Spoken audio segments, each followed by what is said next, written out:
يستأنف الفريق الأول لكرة القدم بالنادي الأهلي مشواره في بطولة الدوري المصري الممتاز، وذلك بعد التتويج ببطولة دوري أبطال أفريقيا على حساب الوداد المغربي للمرة ال11 في تاريخه.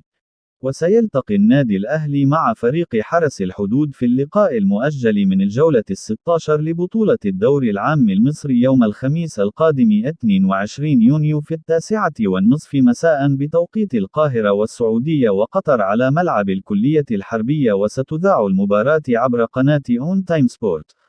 وكانت آخر مباراة خاضها النادي الأهلي في بطولة الدوري العام المصري أمام سيراميكا كليوباترا، والتي انتهت بفوز النادي الأهلي بهدف دون مقابل.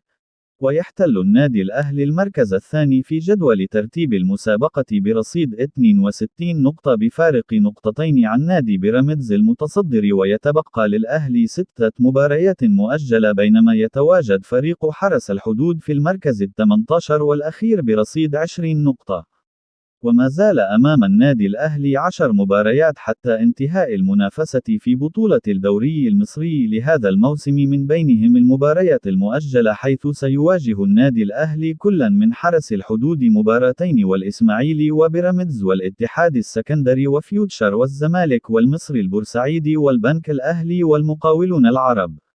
ويحتاج النادي الأهلي إلى الفوز في 5 مباريات قادمة اعتبارا من مباراة حرس الحدود للوصول للنقطة 77 من أجل التتويج بلقب الدوري المصري بشكل رسمي دون النظر لنتائج المنافسين، حيث يتبقى لبيراميدز أقرب منافسيه 4 مباريات، وفي حالة الفوز بهم جميعا سيتوقف رصيده عند النقطة 76.